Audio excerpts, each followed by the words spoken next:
When you go out, children, when you go outside your home, like for park or coming from your home to school, on the way, you see lot many plants, right? Different kinds of plants, correct? Like some may be very tall and will be having a big stem, trunk. Then some plants will be very short, bushy, or just grown like a patches. Especially during the rainy season, when you observe, you will find everywhere greenery. Why? You will find patches on the soil also, sometimes on the walls also. Correct? So there are variety of plants. So have you tried to observe these plants anytime? Like how the plant is, this plant comparison between the plants, between each part of the plant. Have you tried to do that? Okay, so today here we will be studying in this chapter, that is getting to know plants. We will study more about the plants in this chapter. Now plants basically are divided into different categories like trees, shrubs, herbs, climbers and creepers. These categories you must have already studied in your lower grades, isn't it? Try to recall those. Now, what is a tree? When you see something very big and tall, okay, then you will call such plants as trees. For example, a mango tree, usually the fruits like apple tree, mango tree, all these are trees, even the banyan trees, correct? Those are very big and they live for years together. For long number of years they will be living. Coming to the shrubs. So these shrubs are like little, you can say smaller than the trees. They will grow approximately till your height. Okay, like a rose plant or a lemon tree, all these are called as shrubs. Even your hibiscus plant, even that is a shrub. Here, the plant's stem will be woody only. Comparatively to trees and shrubs, trees will have bigger trunk. That means when you try to hold, okay, have you ever tried to hold that big tree? Just try once. Okay, so when you are holding the whole, you have to hold it with both your hands. Even then, sometimes it won't fit in your hands. It won't fit in your arms. But shrubs, the shrub stem will be woody stem only. But you can hold it with a single or with both of your hands. You can just try to try to hug that plant. Now coming to the herbs. Herb is a plant which will have a green and tender stem. Okay, it will be you can say very thin stem as well as green and tender. Tender means easily you can bend that stem. But for shrubs you can't bend because the stem will be woody. Example for herbs are tomato plant, brinjal plant and all your vegetables usually. What you get? The coriander, spinach, all these are what? These are herbs. Okay. Now climbers. Climbers, these plants, they require some support. They have weak stems. Okay. That is why they cannot rise on their own, stand on their own on the ground. So they need some support, extra support. So when you give some extra support, say like a piece of wooden cardboard, okay, or anything, even a tree acts like a support for these climbers. So you must have seen children at your places home. Inside the home also these kind of climbers can be grown. Like for example, money plant. Most of you must have it, right? So what the money plant, how the money plant pot will be, children? So if this is a pot, they will have some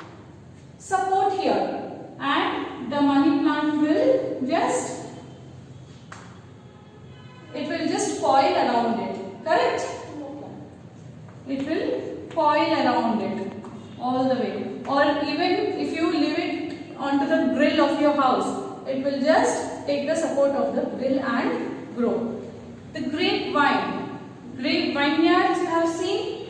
So the vineyards, these grapes, they what do? These plants, even they will take support. They will build a nest. The farmers who will cultivate the grapes, they will build a net, okay, using the wooden sticks. So onto this wooden sticks, this grapevine will grow. Last is the creepers. So creepers are those plants which will have very weak stems, and even after giving support, you can't find them like growing like climbers. Okay, they will be spread on the ground. Like watermelon plant, then even the pumpkin plant. They are all called as creepers. So creeping means crawling. That means it will be on the ground only, growing on the ground. It will not raise up. Okay. Okay children, now those who have not seen, those who have not compared between a tree, shrub, herb, climber and a creeper, now please do it whenever you go outside, or even at home you can find some plants, right? You can't find a tree of course, but you can find some herbs, climbers, correct? So just check each and every part how it is from a herb and a climber. Okay children? Now moving on to parts of a plant. Yes, even this you must have studied in your lower classes, lower grades. So let us once again know more about them. So before starting that, let me tell you what are the parts of the plant. So this is a plant, okay, and this is the ground. And the part below the ground is called as roots. Yes. And see how they are branched here? The roots will be branched here. Okay. And the plant above the ground. Okay. What all we have? The very first part is the stem part. Then comes the small branches here. And on these branches are the leaves. Then between these are called nodes children. Okay, I will write here. Okay, so these are called nodes where the new bud or the new plant arises here. Okay, and the distance between two nodes. This is one node and this is another node. So the distance between these two are called as internodes. This is a bud and this is a full bloomed flower. Okay, so these are the parts of a plant which we usually observe in a plant. Okay.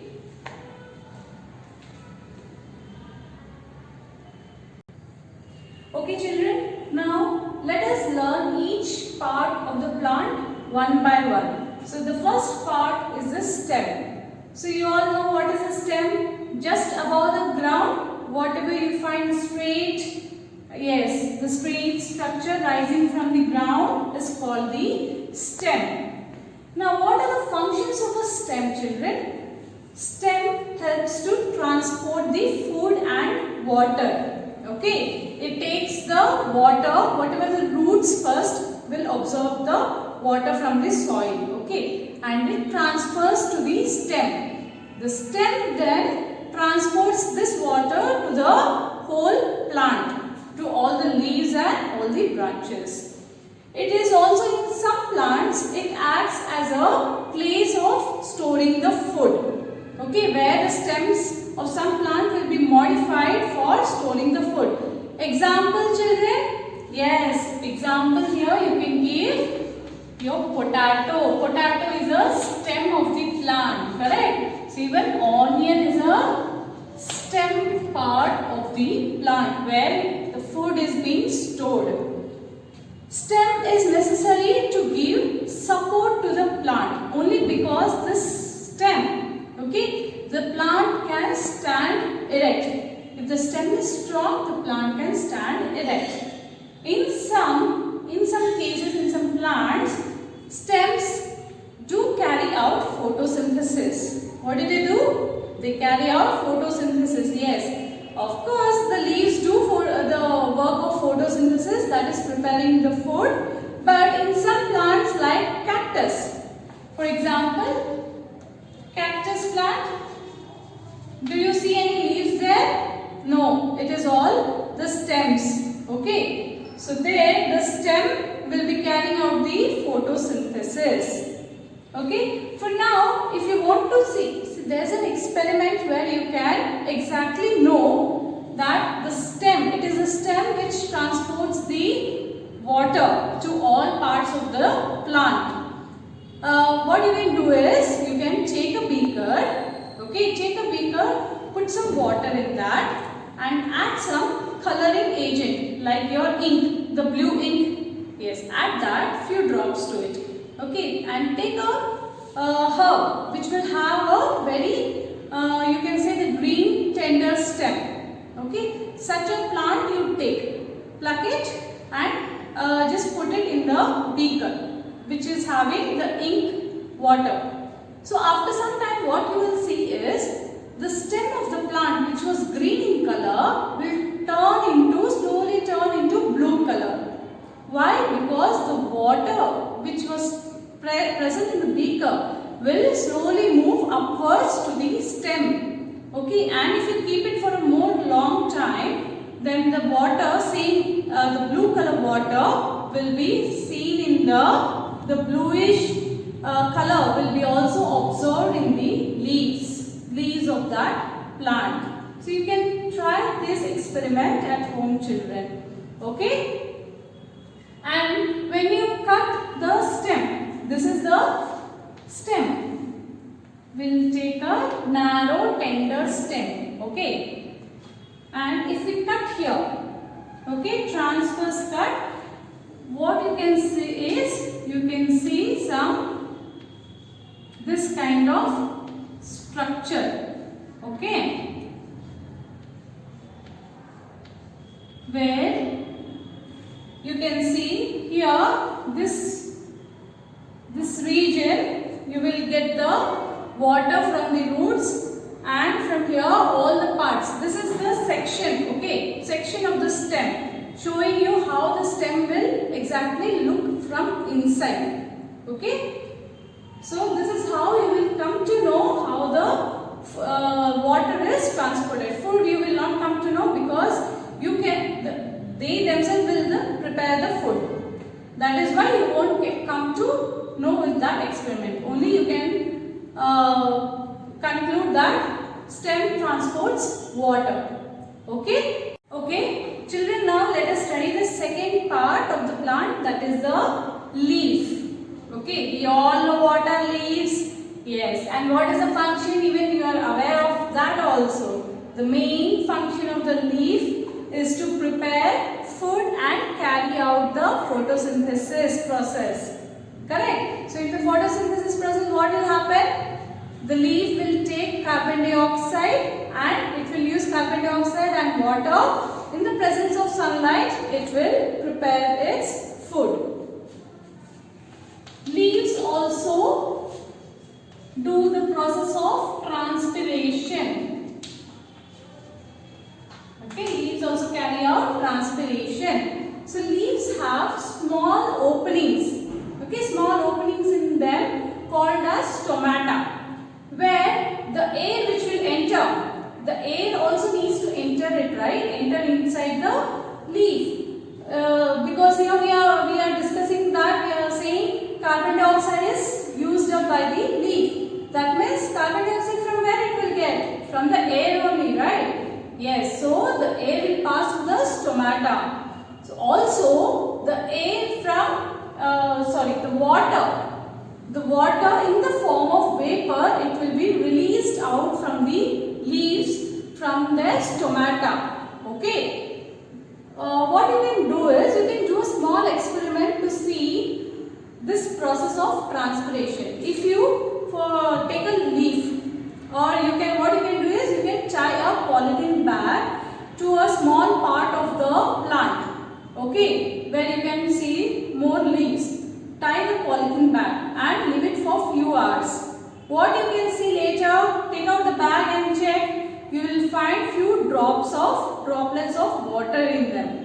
That is why, that is because of the transpiration process. While we do the breathing, okay, we inhale and exhale. While exhaling, we give out even sometimes the water also. Correct, children? And from our body, we do release the sweat. Sweat again is a mixture of the water and bile. The same way here, the leaf also releases the water in the form of vapor. That is why you can sometimes see the dew drops on the plants, on the leaves of the plants when you wake up early in the morning. If you see after the late morning, then because of the sunshine, bright sunshine, the dew drops will be evaporated and you can't see that time. Okay, so that is how the leaf also helps in transpiration. Now, leaf, how it is, we will discuss the different parts of the leaf. So, this is a branch, children, and from this a leaf arises. So, this part which is attached to the stem. Okay, this part which is attached to the stem and the leaf is called the petiole. What is it called? Petiole. And the broader part of the leaf is called the lamina. What is it called? Lamina. And if you have observed a leaf carefully, you must have found a vein kind of structure also. Like we have veins in our body, nerves and veins. The same way the leaves will also have vein in them, in their structure. Okay, so the middle one which will be a thicker one is called the midrib. What is it called? Midrib. Okay, and from the midrib, lot of veins do branch out. Correct? Lot of veins do branch out. All these are nothing but veins only, children. Okay? And this, again depending on the type of leaf, the type of arrangement of the veins, we call, there are two types of venation. One is reticulate venation. Venation is nothing but the arrangement of veins. Then we have parallel venation. So in reticulate venation, the veins will be arranged like a net kind of structure. While in parallel venation, the veins will be all running parallelly to the midrib. I will show you this with the help of an image, children, now. So, okay children, this is an image of a leaf showing reticulate venation. You can see this thick stem-like structure here. This is the midrib. Okay, this is called as midrib. And these, the thinner ones are the veins branching out of the midrib. Okay, and again from this vein, many branches of veins you can see, right? So, it is looking like a mesh kind of structure.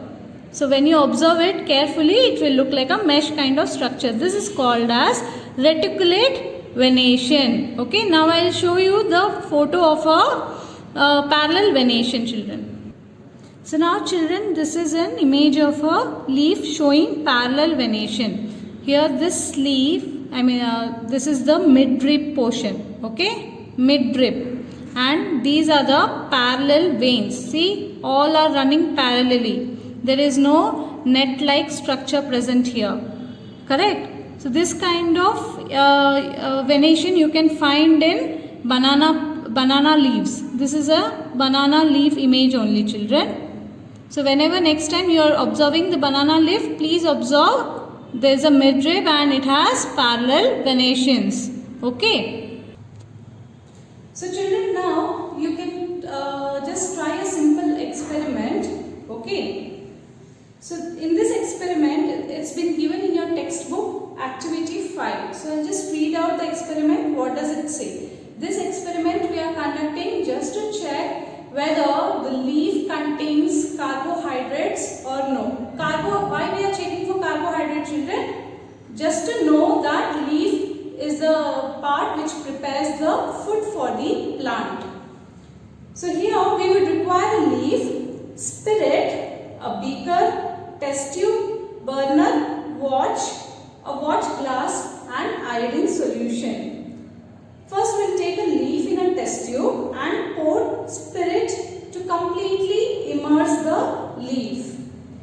Then we will place a test tube in a beaker which is filled, only half filled with water. We will heat the beaker till all the green color from the leaf comes out into the spirit in the test tube. So we will heat till that time. Take out the leaf carefully and wash it with water. Now place that leaf on a watch glass and pour some iodine solution over it. So when you are pouring iodine solution, you will find the leaf will turn bluish black in color, which shows the presence of carbohydrate in that leaf. That means leaf is the part of the plant which carries out the process of photosynthesis and prepares the food. And after preparing the food, again the stem helps in transporting the nutrients to all the parts of the body. Okay children? And during the process of photosynthesis, the plants will take in the carbon dioxide and leave out oxygen. Remember that. Okay? So that's all for this class. Thank you.